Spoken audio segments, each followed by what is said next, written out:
हन्ताणम् नमो सिद्धाणं नमो आयरीयाणम् नमो वज्रायाणम् नमो लोये सवसाहुनम्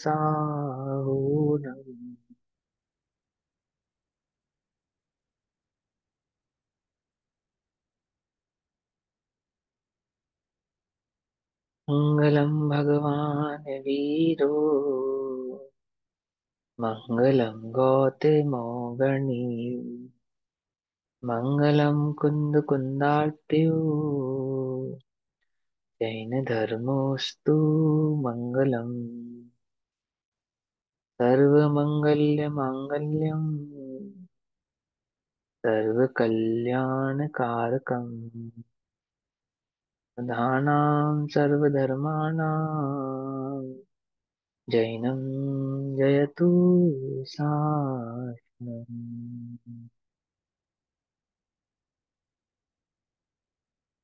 तज्जयति परं ज्योतिः समं समस्तैरनन्तपर्याये दर्पणतले इव सकला प्रतिफलति पदार्थमालिका यत्र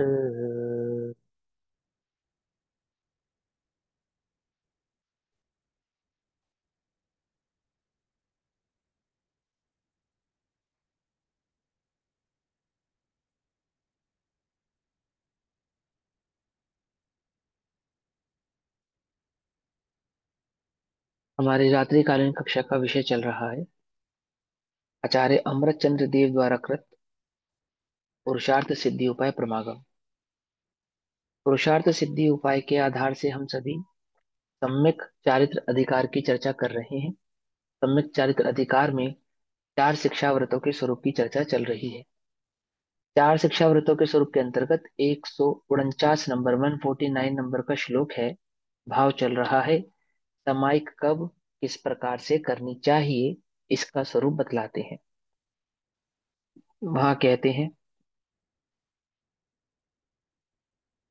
रजनी दिनयोन्दरन्ते तद्वश्यं भावनियम विचलितम् इतरत्र पुनः समये न कृतं दोषाय तद्गुणाय कृतम्।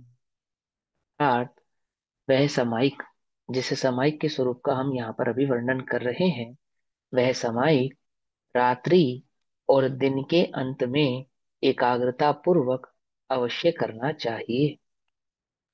और यदि अन्य समय भी करने में आए तो वह समय कार्य दोष के लिए नहीं है अपितु गुण के लिए ही होती है। क्या मतलब हुआ इसका? दिन में और रात्रि में तो करनी ही चाहिए, एक बार सुबह एक बार शाम को।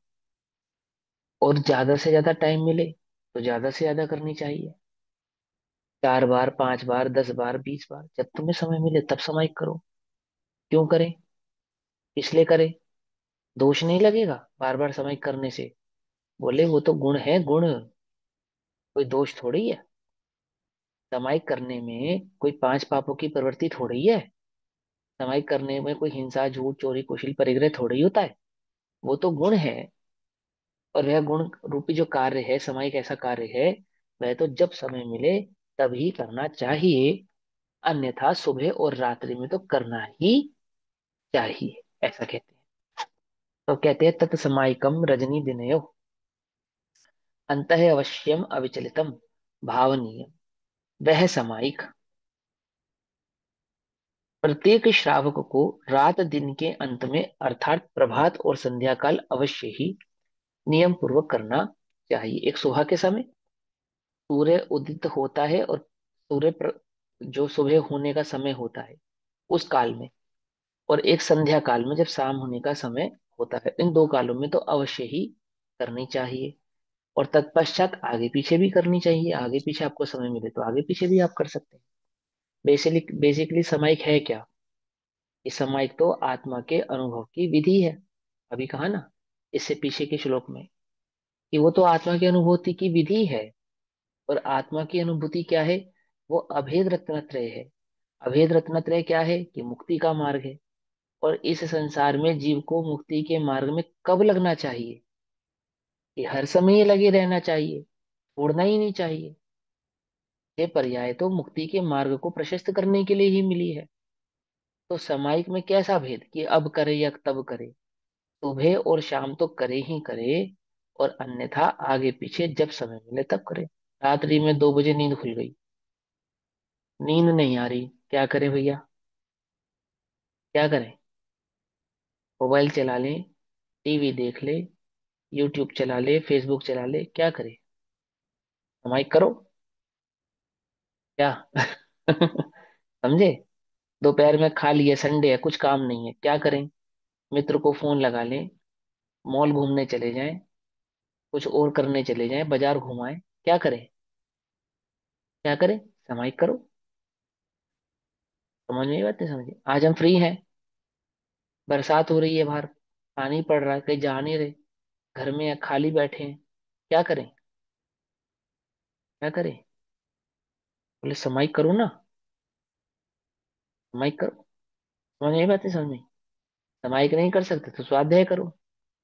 ज्ञान और ध्यान दो चीज है ना। तो जो अंतिम तप है 12वें नंबर का तप, उसी का नाम सामायिक है। वहां पर उस ध्यान स्वरूपित तप का नाम ही यहाँ इस परिप्रेक्ष्य में सामायिक नाम है। प्रत्येक श्रावक को रात और दिन के अंत में, अर्थात प्रभात और संध्या काल अवश्य ही नियम पूर्वक करना चाहिए। इसके अतिरिक्त यदि शेष समय भी सामायिक की जाए तो वह गुण के निमित्त ही है, दोष के निमित्त नहीं है। अर्थात उससे तो गुण ही बढ़ते हैं, कोई दोष बढ़ता हो तो ऐसा नहीं है। ठीक? भावार्थ: गृहस्थ श्रावक गृहस्थी के अनेक कार्यों में संलग्न रहता है। ठीक है ना? गृहस्थी के 100 कार्य हैं, स्त्रियों को भी है, पुरुषों को भी है। दुकान पे जाना है, नौकरी पे जाना है, अथवा इन्हें खाना पकाना है, कपड़े धोने हैं, बच्चों को पढ़ाना है, घर की साफ सफाई करनी है, बाजार के 100 काम है, ये करना है। अतः उसके लिए अवलंबन रूप प्रभात और संध्या दोनों समय आचार्यों ने नियमित किए हैं कि भैया ये 2 काम तो फ्री होते हो तुम, सुबह उठते साथ तो कोई काम होता नहीं, समय करो, पहले उठो, जल्दी उठो, समय करो, है ना? और एक समय क्या निश्चित किया? एक संध्या काल का निश्चित किया। हालांकि जिन्हें 5 अणुव्रत और 3 गुणव्रत प्रकट हुए हैं, ऐसे जीवों को वो शिक्षाव्रत, वो ज्यादा निवृत्त है। 5 अणुव्रत और 3 गुणव्रतों का पालन करने वाले वो ज्यादा निवृत्त हैं, है ना?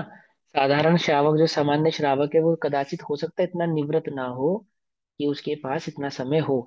लेकिन तथापि वो क्या कहते हैं, सारा दिन में एक समय तो ऐसा है ही, सुबह शाम अथवा शाम, है ना, कि जब आप बिल्कुल निवृत्त हैं, फ्री हैं, कोई काम नहीं है, घर गृहस्थी के सारे कामों से निपट कर आ गए हैं। क्योंकि जिस जमाने में लिखा जा रहा है ना, उस समय क्या था ना, एग्रीकल्चर ही काम हमारे पास जाता था, लाइटें कम थी, तो दिन छिपने तक बाजार बंद हो जाता था, है ना?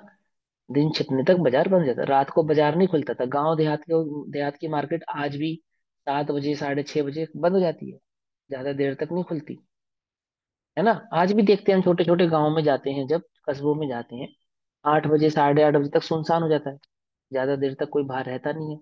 7, 7:30 बजे अंधेरा हो जाता है, सर्दियों में तो 7, 7:30 बजे ही बंद हो जाती है बाजार। तो क्या करें? बोले समाई करो, निवृत्त हो गए, अब आपके पास कोई काम नहीं है। क्यों? लाइट की कमी के कारण बर्तन आदि के जो धोने के काम थे वो भी निपट गए, पहले कर लिए आपने। गृहस्थी के और 100 काम थे, वो भी आपने पहले कर लिए, आप फ्री हो गए ना। अब समय करो, तो वहां संध्या काल की मुख्यता से कथन किया श्रावकों के लिए।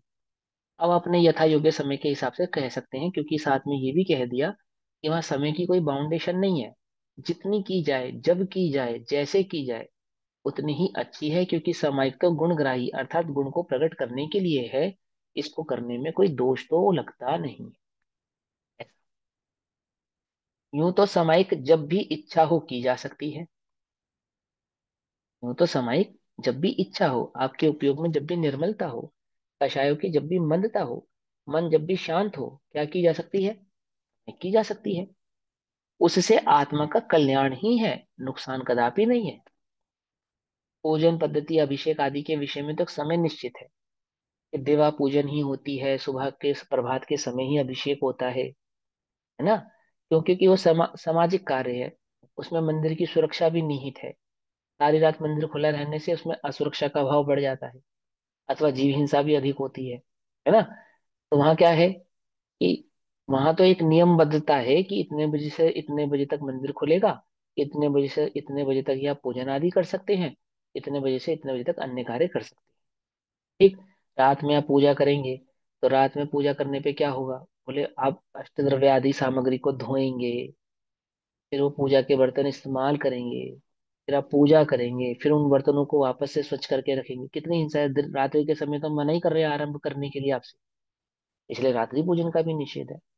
दिन के पूजन का निषेध क्यों नहीं है, कि रात्रि की अपेक्षा दिन में भी हिंसा तो होती है परंतु कम होती है, और वहां भक्ति का विशेषता अधिक है, भगवान के प्रति अनुराग ज्यादा है, तो पुण्य बंध का कारक अधिक होने से उसका वहां निषेध नहीं है ना। और लौकिक व्यवस्था भी है, परंतु एक समय निश्चितता है। और सामायिक में तो ऐसा कोई समय बाध्य भी नहीं है, जब आपको करना हो तब कर लो। क्योंकि सामायिक के कोई साधन तो है नहीं, संस्थर चौकी पूजन आदि नहीं सामायिक के साधन। पढ़ा होगा ना अपने, आसन आदि हो गया, चौकी हो गया, ये सब हो गया, इन सब की आवश्यकता नहीं है। किसकी आवश्यकता है, उपयोग की स्थिरता चाहिए बस।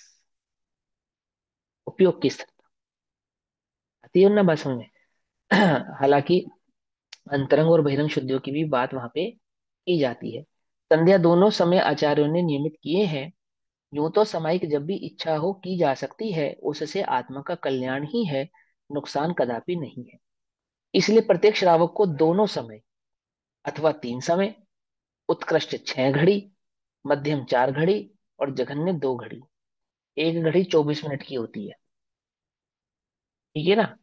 तो 48 मिनट, उसके अलावा 2 घंटा, 2.5 घंटा, 3 घंटा, यथा समय जैसे आपके पास योग्यता हो, समय हो, आपके उपयोग की स्थिरता बने, उसके हिसाब से आपको पांचों पाप तथा आरंभ परिग्रह त्याग करके एकांत स्थान में, एकांत स्थान में मतलब ऐसे स्थान में जहां कोई आपको बार बार डिस्टर्ब ना करे, ऐसे स्थान पे जहां पे बहुत ज्यादा शोर शराबा ना हो, बहुत प्रकार के हर्ष गुल्ला ना होता हो। क्यों, अभी आप निचली भूमिका में है, आपके उपयोगों को स्थिरता के लिए कई कारणों की आवश्यकता है। छोटी छोटी बातों में आपका उपयोग क्या हो जाता है, विचलित हो जाता है, भटक जाता है। ठीक है ना। अपने तो यहाँ क्या समय क्या है, श्वेतांबरों में तो समय होती है ना, टीवी चलता है तो भी समय होती है। तो मुख वस्त्रिका बैठ के एक आसन पे बैठ जाओ, सो समय हो गई, बस खत्म बात। 9 पाठ पढ़ लिए। और यहाँ ऐसा नहीं है, समय का स्वरूप ऐसा नहीं है। वो आत्मचिंतन का समय है, आत्मचिंतन का समय, आत्म विश्लेषण, आत्म अवलोकन और आत्मानुभूति का काल है। हम्म। तुम चिंतन के क्षण में अपने आत्म से कहना, तू तो बस ज्ञान स्वभावी है, बस ज्ञान स्वभाव में रहना है। समझ में बात। वो तो आत्म अवलोकन, आत्म विश्लेषण, आत्मानुभूति का काल है, आत्मा के उन्नति का, उसको बढ़ाने का काल है। तो क्या करना, कि वह एकांत स्थान में मन शुद्धि करके, मन में बहुत अधिक राग भाव नहीं रख के, मन में कोई तीव्र वेद कषाय आदि का परिणाम ना रख के, 5 इंद्रिय के विषय आदि के भोग आदि के विचारों को ना रख के, आज तो दुकान पे बहुत नुकसान हो गया इसी चिंतन के साथ, आज तो बहुत फायदा हो गया अथवा इस चिंतन के साथ, बहुत गर्मी है भैया इस चिंतन के साथ, नींद आ रही है इस अभिप्राय के साथ, ऐसा मन को विचलित करके नहीं, मन को सर्व ओर से शांत करके, प्रसन्न करके, पकड़ में आती है ना बात। जैसे हम अपना माइंड मेकअप करते हैं ना किसी कार्य को करने के लिए, ऐसे अपने मन को बहुत प्रकार से स्वच्छ करके, शांत करके, शुद्ध करके, पहले पूर्व दिशा में नमस्कार करना।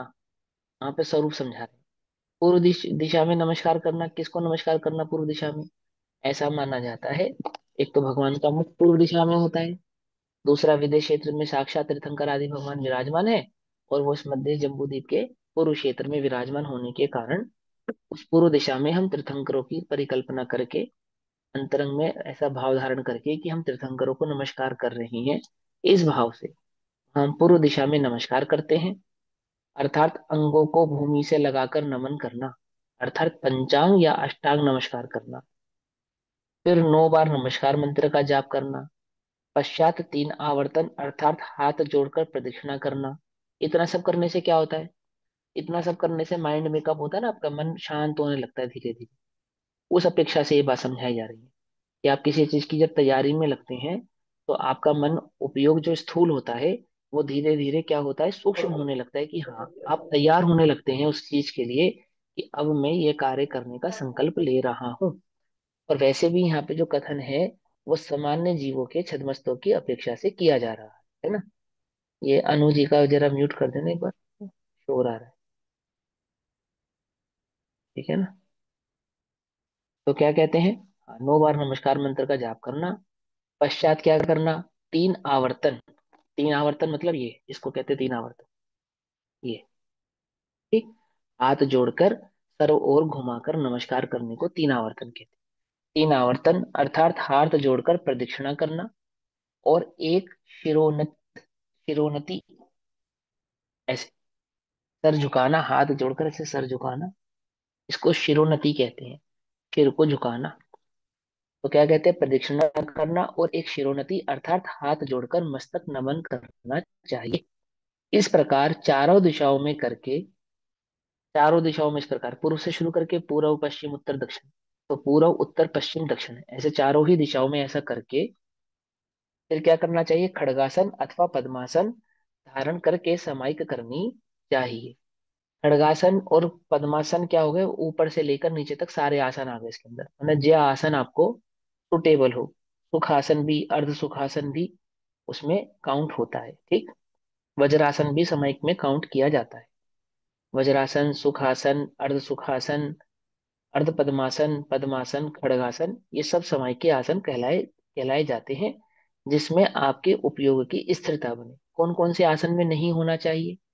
ऐसे आसन नहीं होने चाहिए जिनको लगाने पर आपको नींद आ जाए, जैसे दीवार से टिक कर नहीं बैठना चाहिए, लेट कर नहीं करना चाहिए। पकड़ में ये बात? चिंतन तो आप बीमार हैं, आपके शरीर की अवस्था नहीं है, जब मर्जी कर सकते हैं, लेटे लेटे भी कर सकते हैं। लेकिन सामायिक का यदि आप संकल्प ले रही हैं, तो उसमें किन हाँ। किन बातों का ध्यान रखना? कि ऐसे ऐसे स्थान पर नहीं बैठना जहाँ पे बहुत अधिक शोरगुल हो, और इस प्रकार के भावों के साथ वहां पर बैठना, यानी द्रव्य की इस प्रकार की शुद्धि वहां पर करनी चाहिए। हाँ, कुछ पूछना है आपको? भैया मुझे ये सब आसन सुने नहीं है नाम कभी। बता तो दिया, क्या? जैसे सुखासन एक सिंपल बैठना जिसमें आपको आराम मिले। ऐसे जैसे मैं बैठा हूँ अभी, ये पद्मासन है। ओके। भगवान जिस अवस्था में बैठते हैं ये पद्मासन है। पद्मासन है। सीधा खड़ा होना है वो खड़गासन है। खड़गासन की प्रतिमाएं होती है हाथ सीधे करके, जो बाहुबली भगवान की प्रतिमा, वो खड़गासन। ठीक है ना। अब पैर पे पैर रख के दोनों पैरों को कबलासन बनाना, वो पद्मासन कहलाता है। अथवा उसी को सुखासन भी कहते हैं अगर सामान्य रीति से बैठा जाए, मैंने दोनों पैरों को अंदर की तरफ करके बैठेंगे तो वो सुखासन हो जाएगा, और दोनों पैरों को ऊपर की तरफ करके बैठेंगे तो पद्मासन हो जाएगा। ठीक। मैंने जिसमें आपको सहजता महसूस हो उस आसन में आप बैठो, और शांति से अपने आत्मा का विचार चिंतन आदि करो। वहां पे भेद समझाई दिए थे, 4 प्रकार के मैंने आपको भेद समझाए थे। सबसे पहला तो क्या है? शुद्धोपयोग, आत्मा का अनुभव। अनुभव नहीं कर सकते तो तत्व चिंतन। तत्व चिंतन नहीं कर सकते तो 12 अनुप्रेक्षाओं का चिंतन। और 12 अनुप्रेक्षाओं के चिंतन में भी उपयोग ना लगे तो देवशास गुरु की भक्ति। बस ये 4 ही चीजें वहां समय के साधन है। 5वें नंबर पे बस वो मरे मन से समझो, स्वीकार किया जाता है क्या? कि कुछ भी आपका उपयोग लग ही नहीं रहा है, उसको अवलंबन चाहिए ही चाहिए, तो आप उस काल में पुस्तक आदि का, स्वाध्याय आदि का अवलंबन भी ले सकते हैं। पर वो वास्तव में सामायिक नहीं है। सामायिक तो वास्तव में आत्म अन्वेषण का ही नाम है, जो मन की एकाग्रता पूर्वक किया जाता है, मतलब मानसिक अन्वेषण है वो। वाचनिक या कायिक अन्वेषण नहीं है उसके अंदर। जैसे हम स्वाध्याय कर रहे हैं, तो ये स्वाध्याय जो है ना, वाचनिक और कायिक अन्वेषण है। इसमें तो हमें काया, आंख का खुलना, उपयोग का बहिर्मुख होना, इन सब का हम यहाँ पर उपयोग कर रहे हैं। लेकिन वो जो सामायिक है वो एक प्रकार का ध्यान है, वहां पे मन का ही एकमात्र अवलंबन है आपके पास। और वहां मन के द्वारा ही, मन को ही एकाग्र करके, मन को ही स्थिर करके ये सब कार्य किए जाते हैं। पंचास्ति प्रवचन सार जी ग्रंथ में 70 नंबर की गाथा की टीका में ये बात आई है, या शायद 59 नंबर की गाथा में, 69 नंबर की गाथा में, कि मन की आधारशिला स्तंभ पर विराजमान होकर, ये शब्द आया। क्या शब्द आया? मन रूपी आधारशिला स्तंभ पर विराजमान होकर आत्मा का अनुभव करता है। पकड़ में ही बात, क्या अर्थ है इसका? अर्थात यह है कि अपने मन को एकाग्र करके, मन को उस आत्मा में, जो उपयोग मन में इस समय है ना, चल रहा है, जो उपयोग इस समय मन आश्रित हुआ है, उस मन के द्वारा उस आत्मा का अन्वेषण करना, विश्लेषण करना, चिंतन करना, अनुभव करना, वो वह छद्मस्त जीव करता है। वो काल समायिक का काल कहलाता है, अथवा ध्यान का काल कहलाता है। ये हम्म। भैया सामायिक आपने की बेसिक विधि क्या होती है? तो कैसे करना अभी चाहिए? आया ना, अभी आया ना इसमें। अभी कहाँ थे आप?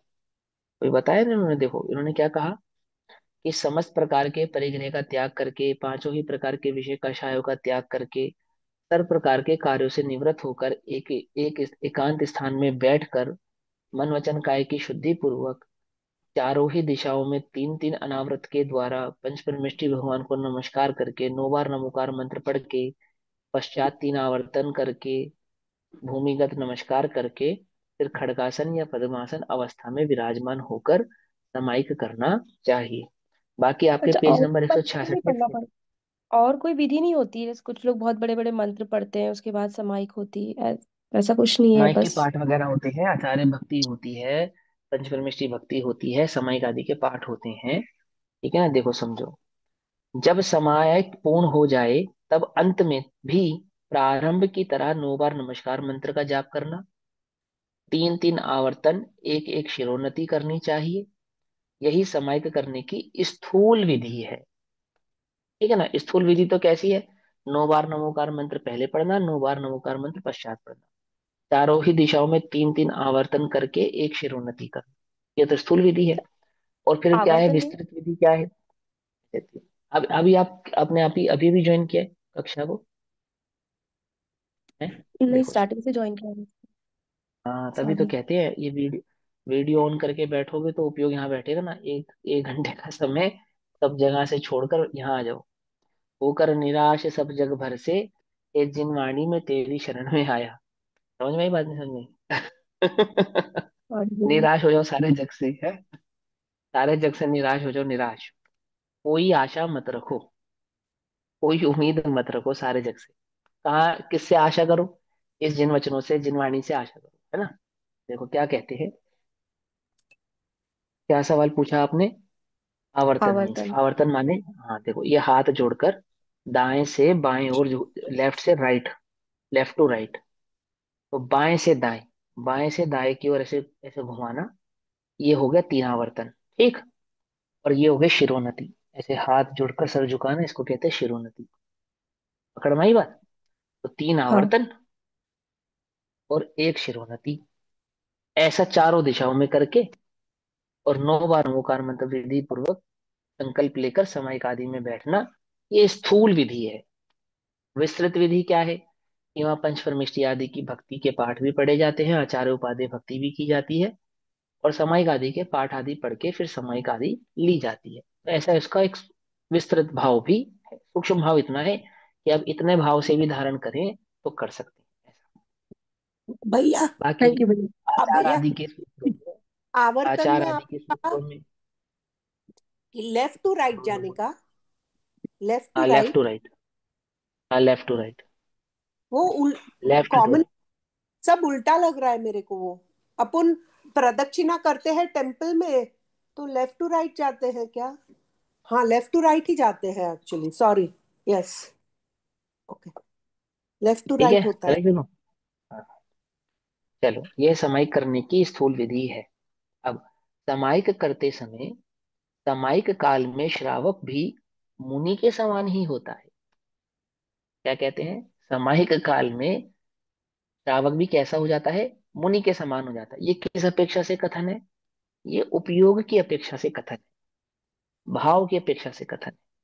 ठीक है ना। क्योंकि वहां यदि वह श्रावक भी शुद्ध उपयोग प्रकट करे, आत्मानुभव प्रकट करे, अपने उपयोगों को पांचों ही इंद्रियों के विषय आदि भावों से हटावे, सभी प्रकार के पापों से निवृत्त हो, तो उतने काल में उतने समय के लिए वो भी मुनि के समान, जैसे द्रव्य दृष्टि से अभी हम सिद्ध समान है या नहीं है, है ना, द्रव्य दृष्टि से हम सिद्ध समान है, ऐसे ही उपयोग की स्थिरता की अपेक्षा से वो मुनि समान है। और उपयोग की स्थिरता ना हो तो तो मुनि समान नहीं है। समझ में बात नहीं समझ। पर्याय दृष्टि से हम सिद्ध समान नहीं है, द्रव्य दृष्टि से हम सिद्ध समान है। ऐसे ही समय के काल में उपयोग की स्थिरता नहीं है, तो फिर मुनि भी नहीं है। हाँ, मुनि उपयोग की स्थिरता है तो वो मुनिवत ही है, मुनि के समान ही है ऐसा। अब मुनि के समान है ऐसा कहकर ये नहीं है कि उसकी मुनि जैसी भक्ति हो जाएगी, उसका छठा सातवां गुण स्थान हो जाएगा, ऐसा अर्थ नहीं निकालना। हाँ, तो अपेक्षा से समझा रहे हैं। मुनि तो निर्ग्रंथ होते हैं, संकल्प पूर्वक पंच महाव्रत आदि के धारण किए हुए होते हैं, पंचमुष्टि के श्लोच द्वारा बुद्धि पूर्वक गृहस्थ आदि का त्याग कर कर, तो दो उपयोग द्वारा तीन कषाय चौकड़ी का अभाव कर कर वहां मुनिपना प्रकट किया जाता है ना। लेकिन यहाँ पे तो उपयोग की एकाग्रता के कारण, वहां पे समायिक की इंपॉर्टेंस, समायिक कितनी उच्च वस्तु है, कितनी उच्च विधि चीज है, उस समायिक के उच्च परिणाम भाव को समझाने के लिए ऐसा बतला रहे हैं कि समायिक के काल में गृहस्थ भी मुनि के समान जैसा हो जाता है। ठीक, तो क्या कहते हैं, पेज नंबर 167 श्लोक नंबर 150, 150 नंबर का श्लोक। भैया सामायिकाशितानाम। हाँ जी हाँ जी, बोलो बोलो बोलो। मुझे इतना ही नहीं, कहना था, हमने ना यहाँ का पेज 166 का वो लास्ट में लिखा है ना, वो नहीं पढ़ा। वो पढ़ना है। सॉरी। 166 का फुटनोट, फुटनोट पढ़ लेते कोई बात नहीं। फुटनोट इजी है, आप लोग भी पढ़ सकते हो, मैं पढ़ देता हूँ कोई बात नहीं। सामायिक के लिए योग्य क्षेत्र, योग्य क्षेत्र का मतलब होता है ऐसा क्षेत्र जो एकांत हो। देखो, योग्य क्षेत्र के बहुत सारे भेद होते हैं, ध्यान से समझने वाली बात है ये। जानबूझकर ऐसे स्थान पर नहीं बैठना जहां पे बहुत ज्यादा शोर हो, और ऐसे स्थान पर भी नहीं बैठना जो बहुत अधिक जीव राशि वाला हो, है ना। मच्छर काट रहे हैं आपको, ऐसे स्थान पर जाके बैठ गए आप, अब बताओ कहाँ आपका सामयिक में उपयोग लगेगा। आपकी भूमिका भी निचली है, आपका उपयोग भी स्थूल है, आपकी दशा भी अभी नीची है, तो वहां तो आप बुद्धिपूर्वक ऐसे स्थान पर नहीं बैठ सकते। तो कैसे स्थान पर जाके बैठना, जहां आपके मन वचन और काया तीनों में ही स्थूल दोष उत्पन्न ना हो, जैसे बहुत अधिक मच्छर आपको ना काटे, बहुत पानी ना पड़ता हो, भूमि गीली ना हो, पथरीली ना हो, कांटे ना चुभते हों, भाई बस हमें ऊंची नीची ना हो। ऊंची नीची होगी तो क्या होगा, वो ऊंची नीची में डिसबैलेंस होता रहेगा आपका। अब आप अपना बैलेंस ही बनाते रहोगे हर समय, आपका ध्यान बैलेंस बनाने में ही लगा रहेगा अपना, कब समाइक करोगे। तो आपका उपयोग भ्रष्ट ना करे, उपयोग ना भटकाए, ऐसा स्थान चूज करो आप। ठीक है ना, पकड़ में ही बात। दूसरी बात, आपका जो आजकल है ना बम का गोला आपके साथ चलता है, जो मोबाइल कभी भी फट जाता है, तो इसको क्या करो, इसको अपने से अति दूर रखो। अति दूर कितना दूर, स्विच ऑफ कर दो, स्विच ऑफ कर दो, कि तुम्हें यह विकल्प भी ना रहे कि शायद उस कमरे में उसकी बेल बज रही है। स्विच ऑफ है वो, समझे नहीं मेरी बात, समझे, उसको स्विच ऑफ कर दो। पकड़ में ही ना बात। ये सब क्या कहलाती है, द्रव्य शुद्धि, क्षेत्र शुद्धि कहलाती है। मैंने ऐसे क्षेत्र पे मत बैठो जहां इस प्रकार का डिस्टरबेंस आपके साथ हो। फिर दूसरी होती है योग्य काल। कैसा काल होना चाहिए, अब तुम ऐसे काल में मत बैठो जो तुम्हारा पूजा का काल है, मुनियों के आहार का काल है, स्वाध्याय का काल है, अथवा अभी आधे पौने घंटे बाद तुम्हें उठ के कहीं जाना है ना। तो 15 20 25 मिनट के समय में तो यही विकल्प बना रहेगा, टाइम तो नहीं हो गया, टाइम तो नहीं हो गया, टाइम तो नहीं हो गया। ऐसे काल में नहीं बैठना, है ना। जो गृहस्थी के अन्य कार्यों के लिए निश्चित काल है, ऐसे कालों में नहीं बैठना। तो कैसे काल में बैठना, जहाँ डेफिनेटली आप श्योर हैं कि इस समय तो कोई मुझे डिस्टर्ब करेगा नहीं, अथवा मुझे कहीं उठ के जाना नहीं है। तो कैसा होना चाहिए, योग्य काल होना चाहिए। योग्य आसन, योग्य आसन, आपको सुखासन सुटेबल है आप सुखासन में बैठिए, आपको पद्मासन सुटेबल है आप पद्मासन में बैठिए, आपको वज्रासन सुटेबल है आप आपको वज्रासन में बैठिए, पर आप शवासन में नहीं बैठिए। योग्य आसन होना चाहिए। योग्य आसन कि मैं लेट के सामयिक करूंगा तो वो योग्य आसन नहीं है। मैं गद्दे पे बैठ के सामयिक करूंगा, वो योग्य आसन नहीं है। है ना।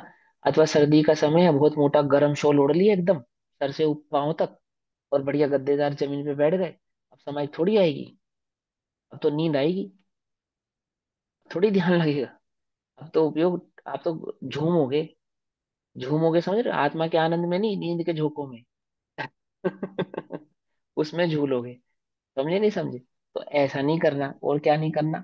विनय पूर्वक, मैंने पंच परमेष्ठियों को जो नमस्कार आदि आपने किया, और शुद्धोपयोग की विनय, समायिक की विनय, जो आप समायिक धारण कर रहे हो ना, उसकी विनय। ये जो कार्य मैं करने जा रहा हूँ, ये मेरी आत्मोन्नति का, मेरे अपने आत्मा के सुखों को प्रदान करने वाला कार्य है। हाँ, ठीक है भैया, कर ली समाई, कर ली, ऐसा नहीं। विनय पूर्वक उस कार्य को करते समय पंच परमेष्टि आदि की विनय तो होनी ही चाहिए, अपितु उस भाव की भी विनय करो जो तुमने धारण किया है, जो संकल्प तुमने धारण किया है समाइक लेने का। समझ में आई बात? फिर मन शुद्धि, वचन शुद्धि और भाव शुद्धि। मन शुद्धि यानी कि मन में नाना प्रकार के विकल्प ना हो, बहुत राग द्वेष की परिणाम ना हो, नफे नुकसान की बातें ना चलती हो, किसी से राग द्वेष का परिणाम ना चलता हो, और बहुत प्रकार के विकल्प आदि बातें ना चलती हो।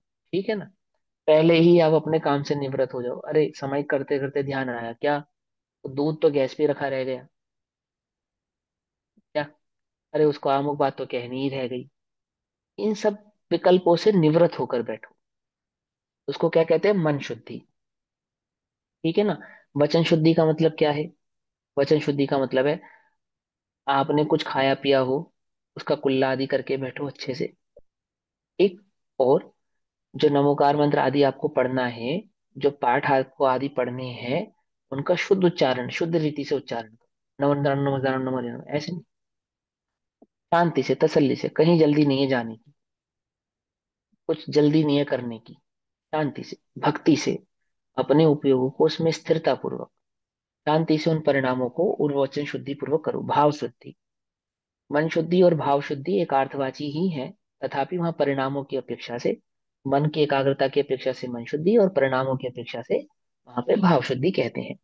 काय शुद्धि यानी कि बहुत अधिक टाइट कपड़े ना पहने हो, कि पहने तो आपके पाँव सो जाए, हाथ सो जाए, या कसाव महसूस हो।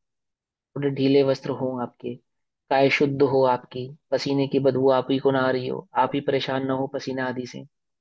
तो वहां आपकी काय भी कैसी होनी चाहिए? शुद्ध होनी चाहिए। अनर्गल, उस पे किसी प्रकार का कोई, मतलब काय गंदी ना हो, दुख का कारण बने, बदबू का कारण बने, आपके उपयोग के भटकने का कारण बने, तो काय की इस प्रकार से शुद्धि करके वहां पर बैठे। इन 8 बातों की अनुकूलता होना आवश्यक है ना। बहुत अधिक ऐसे स्थान में ना बैठे जहां बैठने से नींद आ जाए, जहां उपयोग भटक जाए, अन्य अन्य सब काम हो जाए। मैं आपको समझा दिया। उसमें भेद ज्ञान पूर्वक, सामायिक में क्या करना? भेद ज्ञान पूर्वक स्वसन्मुखता के बल से जितनी परिणामों की शुद्धता हो, उतनी निश्चय सामायिक है। अर्थात जितना शुद्धोपयोग, जितने काल का शुद्धोपयोग है, उतने काल की निश्चय सामायिक है। और जितने काल का शुद्धोपयोग नहीं है, उतने काल की सामायिक व्यवहार सामायिक कहलाती है। समझना ध्यान से। जो न्यायोचित शुभोपयोग होता है, कौन सा शुभोपयोग? न्यायोचित, ध्यान से समझना। न्यायोचित शुभोपयोग किसे कहते हैं भैया? कि शुद्धोपयोग के साथ वर्तने वाला जो शुभोपयोग है, शुद्धोपयोग के आगे अथवा शुद्धोपयोग के पीछे। आगे माने शुद्धोपयोग प्रकट होने से पहले जो शुभोपयोग था, और शुद्धोपयोग प्रकट होने के पश्चात का जो शुभोपयोग है, उस शुभोपयोग का नाम ही वास्तव में व्यवहार सामायिक है। पकड़ में आई बात? नहीं पकड़ में? मन वचन काया आदि की शुद्धि व्यवहार सामायिक नहीं है, इसको उपचार से व्यवहार सामायिक कहते हैं।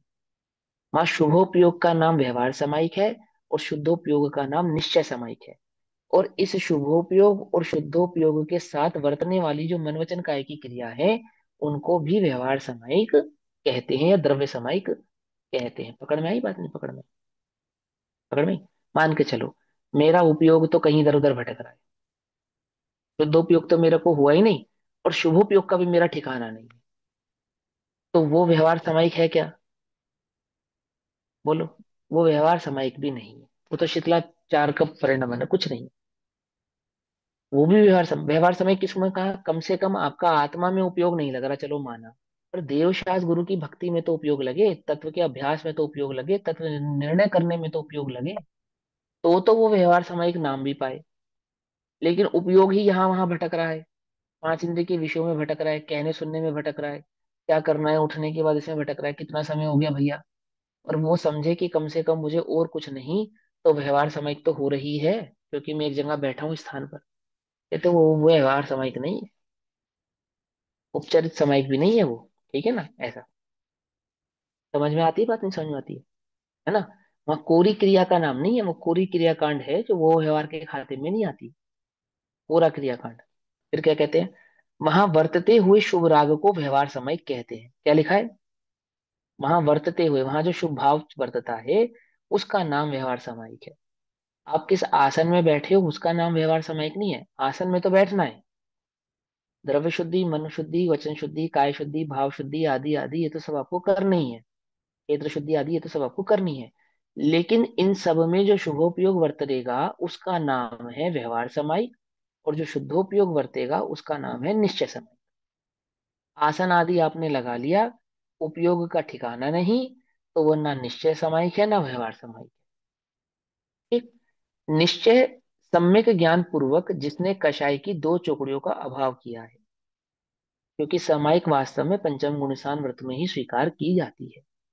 इसलिए यहाँ पे एक कषाय चौकड़ी का अभाव ना कहकर दो कषाय चौकड़ी के अभाव की बात की है। ठीक। चौथे गुण स्थान में भी वो सामयिक वत अवस्था ही है जिसमें आत्मानुभव प्रकट हो रहा है अथवा शुद्धोपयोगी की कणिका चल रही है। तथापि जो सामयिक नाम है वो तो दो कषाय चौकड़ी के अभाव पूर्वक वर्तने वाले शुद्धोपयोग का नाम है। तो यहाँ पे इसीलिए पंचम गुण स्थान की मुख्यता से उस बात को कहा है कि दो चौकड़ियों का अभाव किया है, वह जीव को सच्चा अणुव्रत और सामायिक व्रत होता है। वही वास्तव में अणुव्रत और वही वास्तव में सामायिक व्रत कहलाता है। ठीक है ना। जैन दर्शन की क्या विधि है, पहले तो सम्यक दर्शन प्रकट करता है, पांच व्रतादि भाव होते हैं। ठीक है ना। जिसके निश्चय सम्यक दर्शन ना हुआ हो उसके व्रत को भगवान सर्वज्ञ देव बाल व्रत अर्थात अज्ञान व्रत कहते हैं। भगवान ने क्या कहा है उसे, वो तो बाल तप है, बाल व्रत है, अज्ञान व्रत है, वह सामायिक आदि नाम पाता नहीं। ठीक। अब आगे बढ़ते हैं। अब भैया सामायिक करते उसका समय, मतलब, भैया क्वेश्चन, सॉरी, हाँ हाँ उसका बोलो बोलो मतलब ये बोलो। हुआ ना, क्योंकि हमने पहले बोले कि there is four things that you can do during सामायिक। तो फर्स्ट इज शुद्ध उपयोग, और बाकी तीन तो नॉन शुद्ध उपयोग स्टेट्स है। तो वो जो बाकी के तीन है वो तो उसमें व्यवहार सामायिक भी नहीं और निश्चय सामायिक भी नहीं बन रही है। करेक्ट थिंकिंग, समझ बराबर है? नहीं नहीं नहीं, नहीं। जो जो जो तीन है वो तो शुभोपयोग होने से व्यवहार सामयिक नाम पाते हैं, एक बात। और जो शुद्धोपयोग है वो निश्चय सामयिक नाम पाता है, दो बात। ये दो बातें क्लियर हो गई। अब इसके बाद ये जो तीन है, जो पंच परमेष्टि की भक्ति, बारह भावनाओं का चिंतन और तत्व अभ्यास, यदि पंचम गुण स्थान के साथ वर्तते हैं तो वास्तव में व्यवहार सामयिक नाम पाता है। और वो शुद्धोपयोग भी जो पंचम गुण स्थान वाला शुद्धोपयोग है उसका नाम निश्चय सामयिक है। और उससे निचले गुण स्थानों में जो ये होता है वो शुभ भाव तो है, और किसी अपेक्षा से हम उसको व्यवहार सामयिक कह सकते हैं, पर वास्तव में वो व्यवहार सामयिक या निश्चय सामयिक के खाते में नहीं है, एक शुभोपयोग के ही खाते में जाता है। और व्रत आदि भाव में काउंट होता नहीं, क्योंकि व्रत तो दो कषाय चौकड़ी के अभाव में ही प्रकट होते। समझ में आती है नहीं बात, समझ में आती है, दोनों बातों को ध्यान से समझना। और कोई प्रश्न किसी का नहीं। अब सामायिक करते समय सामायिक काल में श्रावक भी मुनि के समान होता है, इस भाव को श्लोक नंबर 150 में कहते हैं। सामायिकाश्रितानाम, अर्थात जो सामायिक के आश्रित होता है, सामायिकाश्रितानाम समस्त सावध्य योग परिहारात् भवति महाव्रतमेषा मुद्येपि चरित्र मोहस्यै। यह सामायिक दशा को प्राप्त श्रावक को जिसने इस सामायिक दशा को प्रकट किया है, ऐसा जो यह श्रावक है, उसके चारित्र मोह का उदय होने पर भी कदाचित उसके दो कषाय चौकड़ी के सद्भाव रूप में चारित्र मोहिनी कर्म का अभी उदय मौजूद है। कौन से चारित्र कर्म मोहिनी कर्म की बात चल रही है? दो कषाय चौकड़ी के सद्भाव वाला, अंतिम दो कषाय चौकड़ी के, अप्रत्याख्यान और संजलन रूप, प्रत्याख्यान और संजलन रूप जो दो कषाय चौकड़ी का सद्भाव है, उस चारित्र मोहिनी की बात चल रही है। होने पर भी क्या है, क्योंकि मुनिराजों के तो तीन कषाय चौकड़ी का अभाव होता है, और ये तो श्रावक है, इसलिए तो दो कषाय चौकड़ी का अभाव हुआ है। तो इसलिए इस बात को इंडिकेट किया, हाईलाइट किया, कि भले ही वहां पर उसको तीन कषाय नहीं दो कषाय चौकड़ी का अभाव हुआ है, और अभी चारित्र मोहिनी कर्म का उदय है, ऐसा होने पर भी समस्त पाप के योग का त्याग होने से वह महाव्रत ही होता है, एक प्रकार का, है ना, अपेक्षाकृत बात है ना। एक प्रकार से वह महाव्रत स्वरूप ही होता है उस उतने काल के लिए। कितने काल के लिए? जितने काल में वो सामायिक आदि भाव में बैठा है। अभी एक बात को समझना ध्यान से, इसकी अपेक्षा को समझना। अभी जो सामायिक में बैठा है, उन उसने वस्त्र स्थूलता से, बिल्कुल स्थूल, निर्ग्रंथ दिगंबर अवस्था भी प्रकट नहीं की अभी उसने। वस्त्र आदि तो पहने है ना, चाहे लंगोट पहनी है भले ही उसने मात्र, ठीक है ना, है ना। तो फिर उस स्थिति में क्या कहेंगे उसको? क्या उस स्थिति में हम उसको मुनि कहेंगे? ये तो जिन आगम वचन नहीं है, है ना। तो वहां किस अपेक्षा से बात चल रही है? वो जो उपयोग की स्थिरता प्रकट हुई है और समस्त प्रकार के सावध्य आदि पापों का त्याग हुआ है। ठीक। अब दूसरी बात, क्योंकि आचार्य सामायिक के काल में उस श्रावक को मुनि समान ही कहते हैं, इसीलिए जो सज्जन श्रावक हैं, उच्च कोटि के श्रावक हैं, साधक श्रावक हैं, और दो कषाय चौकड़ी के अभाव वाले ही हैं, अथवा जिनको अभी प्रतिमा आदियों का विशेष भाव प्रकट नहीं हुआ है, ऐसे सेठ सुदर्शन जैसे उत्तम श्रावक सामायिक के काल में नगन अवस्था धारण करके सामायिक करते हैं। समझना ध्यान से। क्यों करते हैं वो नगन अवस्था? क्यों? क्योंकि वहां शास्त्र में कहा है ना कि सामायिक के काल में वो श्रावक भी मुनि के जैसा है। अभी मुनि अवस्था प्रकट करने का अंतरंग में कषाय का अभाव हुआ नहीं है, मालूम है उनको, लेकिन समय के काल में वो भी अपने को हो कब धन्य सो अवसर पाऊं, तो एकांत आदि में, एकांत में, सब सर्वत्र, सर्व के सामने नहीं, सबके सामने नहीं, सार्वजनिक नहीं। मुनिराज तो सार्वजनिक ही नगन है, दिगंबर है, लेकिन वो श्रावक आदि भी एकांत में, जहां कोई नहीं देखता हो, ठीक है ना, वहां क्या होते हैं, सामायिक आदि के काल में दिगंबर अवस्था आदि धारण कर सकते हैं, निर्दोष है, उसमें कोई दोष नहीं है। वो इस बात का अनुसरण है कि वो समय के काल में एक प्रकार से मुनिवत ही होता है, ऐसा। लेकिन ऐसा नहीं कि उन श्रावकों को भ्रम हो जाए, बनारसी दास जैसा, कि हमने वस्त्र उतारे तो मुनि और वस्त्र पहने तो श्रावक, ऐसा भ्रम नहीं पालते वो तो अपनी अवस्था को ऊंचा करने के लिए, अपने मनोभावों को स्थिर करने के लिए, अपने परिणामों को वीतराग भाव से जोड़ने के लिए ऐसा करते हैं। ठीक। चलो अब क्या कहते हैं,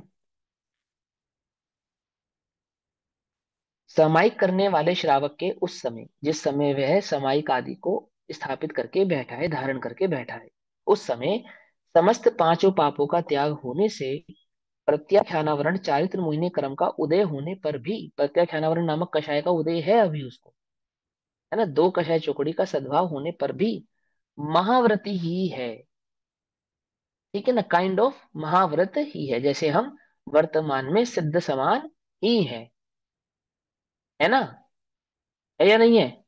कि नहीं है? ये है भी और नहीं भी, ऐसे ही वे महाव्रती है भी और नहीं भी।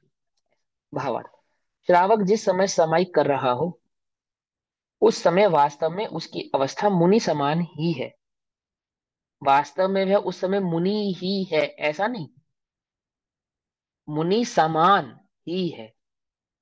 ठीक। भेद केवल इतना ही है कि मुनि दिगंबर है और श्रावक वस्त्र सहित, आगे ना बात। और ये कोई छोटा भेद थोड़ी है। क्यों? छोटा भेद है क्या ये? छोटा भेद नहीं है, तो बड़ा भेद है। मुनि महाराज ने प्रत्याख्यानावरण कषायों का त्याग कर दिया है और श्रावक ने अभी तक प्रत्याख्यानावरण कषाय का त्याग नहीं किया है। ये भेद है उसके अंदर। तो वो दोनों भावों का यहाँ पे स्वीकार्य भाव समझा रहे हैं। अब अब दूसरे शिक्षाव्रत प्रोषोध उपवास का स्वरूप कहते हैं। ये 5वें नंबर का शिक्षा भैया है ना, प्रोषोध उपवास। इधर हम्म। एक प्रश्न है।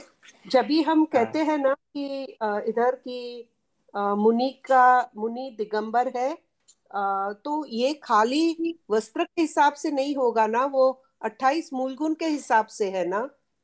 हाँ, वो तो आपको पता ही है, वो तो कॉमन सेंस की बात है। ठीक है ना, वो तो बिल्कुल बेसिक नॉलेज है हमारी एकदम।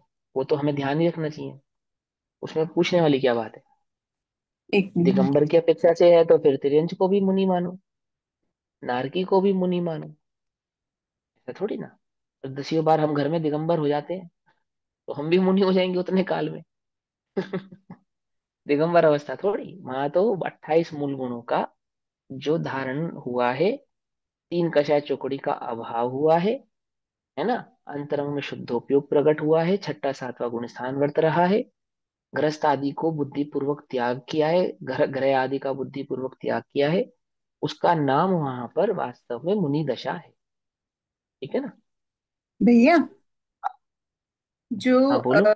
जैसे यहाँ पे जब हमने स्टार्ट किया तो ये आया कि जो शुद्धोपयोग यदि समाई करते हुए है तो वो मुनि के समान है ना। तो हम्म। जैसे किसी ने कोई समाई कर रहा है, पंच चतुर्थ गुण स्थानवर्ती है या पंचम, और उसे शुद्ध, हाँ वो है, वो तो वो शुद्धोपयोगी है ही।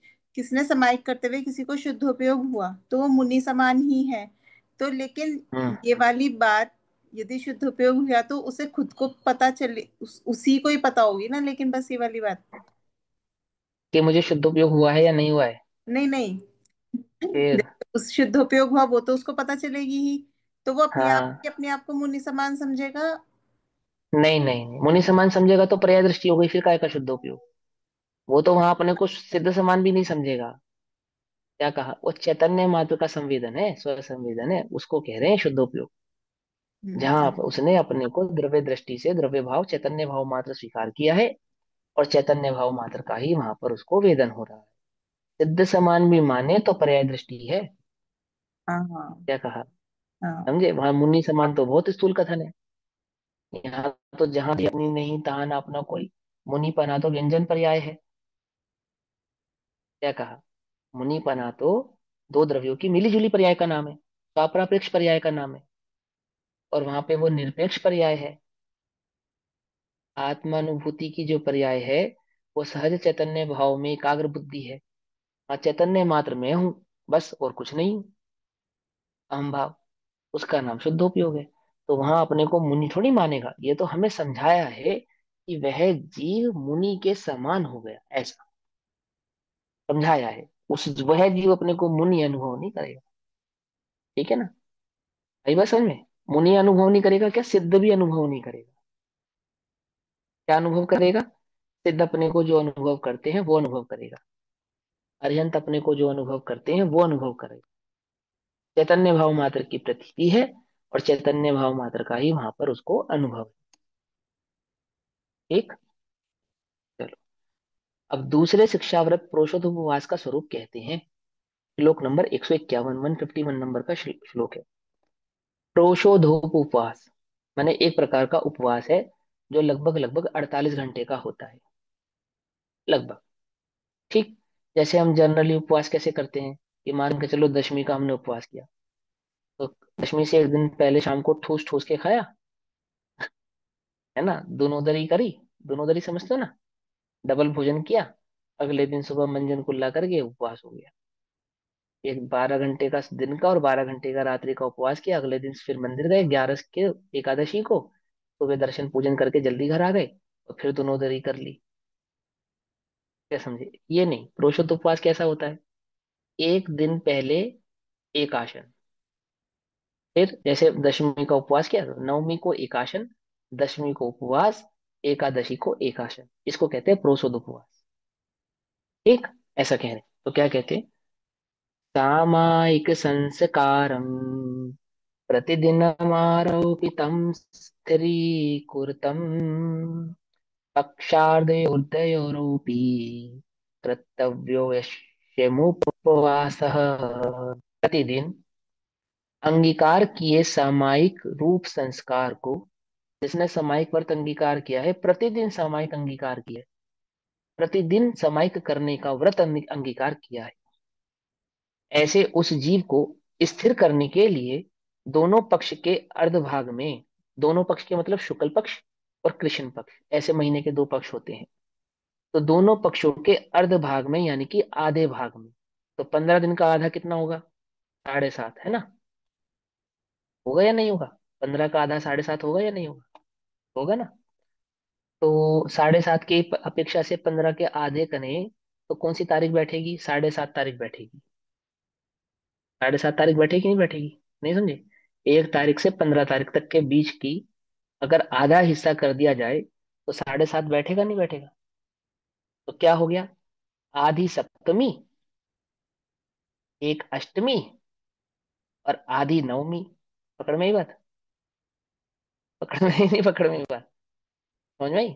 वहां अष्टमी और चतुर्दशी के दो होते हैं, तो यहाँ आधे पक्ष में, पक्ष के अर्ध भाग में, अर्थात अष्टमी और चतुर्दशी के दिन, ठीक, उपवास अवश्य ही करना चाहिए। किसको? जिसको प्रोषदोपवास हुआ है, जिसने प्रोषदोपवास नाम का शिक्षा व्रत ग्रहण किया है, उसको अष्टमी और चतुर्दशी के दिन उपवास करना ही चाहिए। क्यों करना चाहिए? क्यों करना चाहिए? सामायिक व्रत जिन्होंने अंगीकार किया है, उस सामायिक की दृढ़ता के लिए। नहीं समझ में ये बात?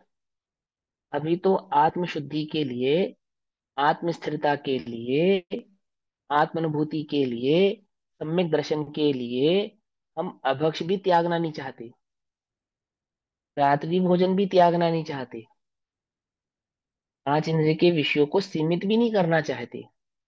आचार्य कहते हैं जिनको दो कषाय चौकड़ी का अभाव प्रकट हुआ है, ऐसे उन समायिक व्रतधारी जीवों को अपनी समायिक में स्थिरता बढ़ाने के लिए अपने उपयोग को बाहर से अधिक हटाना चाहिए, और उसके लिए उन्हें क्या करना चाहिए कि कम से कम अष्टमी और चतुर्दशी का उपवास तो करना ही चाहिए।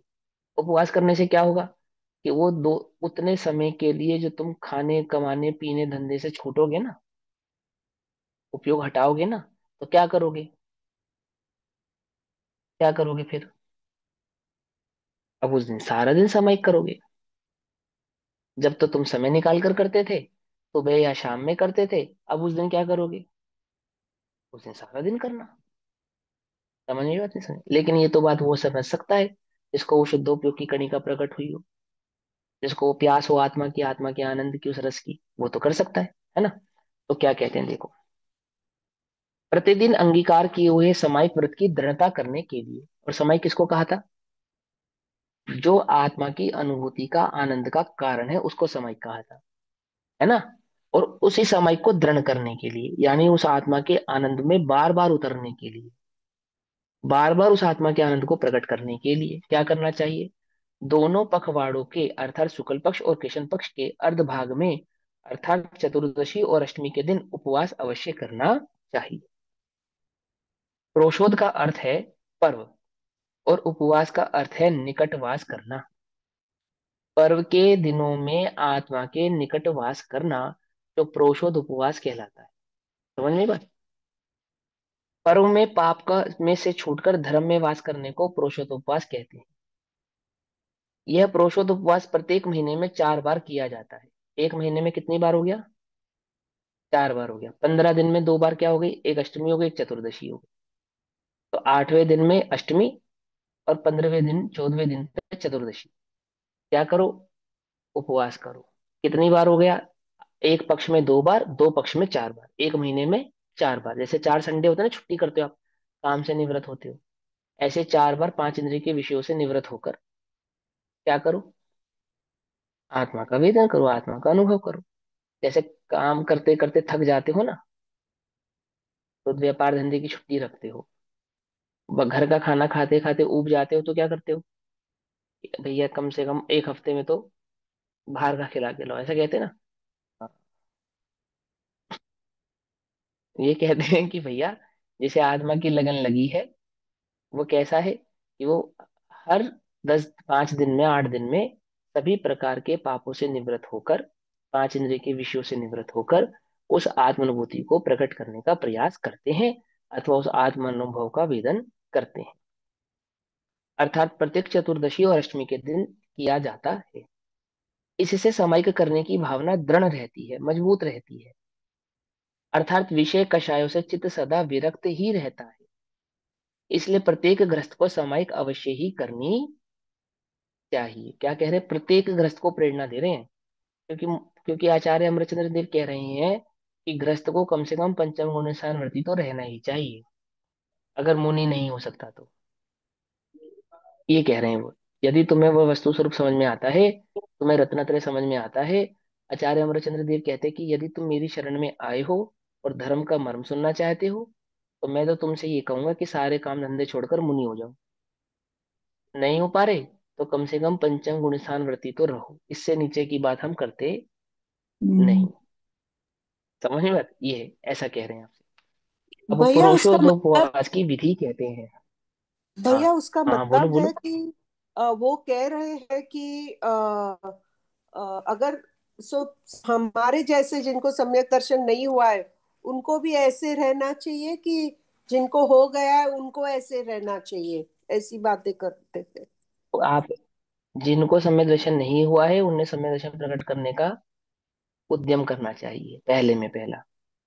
आदव त्रादव कहा था ना, त्रादव, प्रथम में प्रथम तो सम्य दर्शन प्रकट करना, ये कहा था ना। और जिन्हें सम्य दर्शन प्रकट करना हो उन्हें क्या करना चाहिए? उन्हें सामान्य श्रवक भाव तो प्रकट होना ही चाहिए, अर्थात देवशास्त्र गुरु का श्रद्धान होना चाहिए, 5 उदंबर फलों का त्याग होना चाहिए, 3 मकारों का त्याग होना चाहिए, सप्तव्यसन का त्याग होना चाहिए, और रात्रि भोजन का त्याग होना चाहिए। इतना तो उनको करना ही चाहिए। क्यों करना चाहिए? क्योंकि चित्त में कषाय की मंदता हुए बिना वहां देशना लब्धि आदि जीव के प्रकट होती नहीं।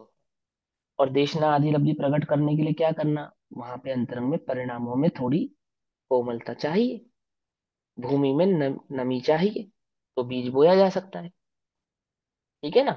तो वो ये जो रात्रि भोजन का त्याग है, 5 नंबर फलों का त्याग है, 3 मकारों का त्याग है, सप्तव्यसन का त्याग है, और देवशास्त्र गुरु का श्रद्धान है, ये तो पृष्ठभूमि है किसकी? वो सम्यक दर्शन के बीजारोपण की। इतना करके सम्यक दर्शन प्रकट करने का उपाय पहले करना। और सम्यक दर्शन या प्रकट करने के उपाय जैसे तैसे बने तो वैसे करना। ठीक। तत्पश्चात आगे बढ़ने का भाव यहाँ पर समझाया जा रहा है। अब प्रोषोदोपवास की विधि कहते हैं, तो अभी तो समय हुआ, समय अनुसार प्रोषोदोपवास की विधि को आगे पढ़ेंगे। तब तक के लिए सभी को जय जिनेन्द्र। ओम भैया नमः एक मिनट। सिद्धे। हाँ भैया बोलो जो ये बोलो। प्रोष्ठोप व्रत है, जैसे शिक्षा व्रत का दूसरा व्रत है, तो जैसे किसी हम्म। के और कोई व्रत तो है नहीं, जैसे सामान्य में भी कर लेते हैं कि हमने ऐसे चतुर्दशी का ऐसे व्रत किया, तो वो प्रोष्ठोपवास व्रत ही आएगा? नहीं नहीं नहीं, वो नहीं आएगा। प्रोषोदोपवास नहीं कहलाएगा। हम्म। आप सामान्यता व्रत कर सकते हैं, बट वो व्रत प्रोषोदोपवास नहीं कहलाएगा। शिक्षा व्रत प्रोषोदोपवास तो वो लेकर आएगा तो ही 5। कहलाएगा। हाँ। जब आपने 3 दिग्व्रत, देश व्रत आदि ग्रहण किए हों, गुणव्रत 3 आपने ग्रहण किए हो, वहां 5 अणुव्रत आपने ग्रहण किए हो, और इस प्रोषोदोपवास से पहले सामायिक व्रत आपने ग्रहण किया हो, तो तत्पश्चात ये प्रोषोदोपवास व्रत ग्रहण करेंगे तो प्रोषोदोपवास कहलाए। ठीक है ना? म- मैं 7th क्लास में या 6th क्लास में पढ़ता था, तो मुझे कहानियां पढ़ने का बहुत शौक था। ठीक। तो हमारे भैया 9th 10th क्लास में जब पढ़ते थे, जब मैं 4th क्लास में था, तो भैया हमारे बड़े भाई साहब 9th या 10th क्लास में पढ़ते थे। तो उनकी जो पुस्तकें होती थी ना, लिटरेचर की बुक्स होती थी, इंग्लिश हिंदी की, वो मैं पढ़ता था। और वो मुझे इतनी अच्छी लगती थी कि मुझे अपनी तो याद थी, उनकी भी याद हो गई। क्या कहा? अपनी तो बुक्स मुझे याद थी लिटरेचर की, इंग्लिश हिंदी की, उनकी भी याद हो गई। तो अब मैं 10वीं का विद्यार्थी कहलाऊंगा या 4th या 5th का विद्यार्थी कहलाऊंगा? क्योंकि पुस्तक तो मुझे उनकी याद हो गई 10th क्लास की, लिटरेचर की दोनों किताबें मुझे मुझे बानी याद है। तो एग्जाम लोगे तो मैं पास भी हो जाऊंगा, लेकिन मैं स्टूडेंट कौन सा कहलाऊंगा? मैं 2 किताबें पढ़ने मात्र से तो 10th का स्टूडेंट नहीं हो जाऊंगा ना।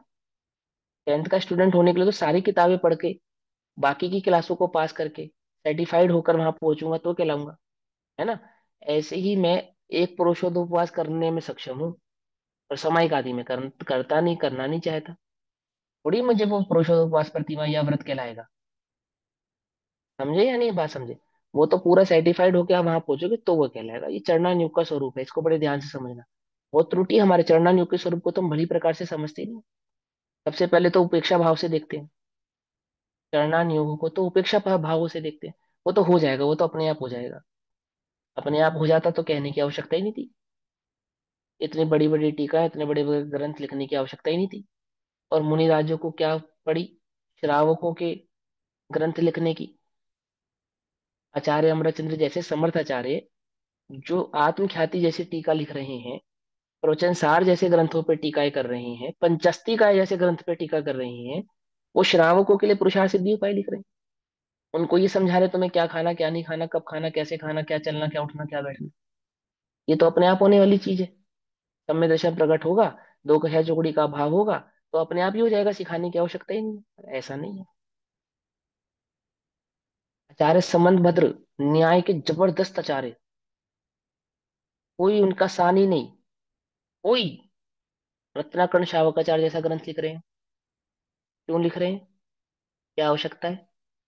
और हम उनका सम्मान से आचार्य अमरचंद्र देव का, आचार्य समंत भद्राचार्य का इतने सम्मान से नाम लेते हैं, और उन्हीं के द्वारा लिखे गए चरणन योगों के ग्रंथों की क्या कर देते हैं, उपेक्षा कर देते हैं। समझो ये क्या सम्मान हुआ। आप, मैं अपने पिताजी का सम्मान तो बहुत करता हूँ, पर उनकी कही भी बातों की उपेक्षा कर देता हूँ। है? एक बात मान लेता हूँ, कौन सी, जो मुझे अच्छी लगती है, और दूसरी बात नहीं मानता, कौन सी, जो है तो मेरे पिताजी की दी हुई शिक्षा, पर मुझे अच्छी नहीं लगती। क्या। बात मानना तो उसे कहते हैं कि मुझे अच्छी नहीं लगे तो भी मैं ग्रहण करूं, उसे कहते हैं बात मानना। भाई बस समझे, मुझे अच्छी लगती है वो तो मैंने ग्रहण कर ली। जैसे पिताजी ने कहा कि 4 से 5 पढ़ना और 5 से 6 खेलना, तो 4 से 5 पढ़ने वाली बात तो मुझे अच्छी नहीं लगी, और मैंने किया भी नहीं। और 5 से 6 खेलने वाली बात मुझे अच्छी लगी, सो मैंने खेला भी। बोलो।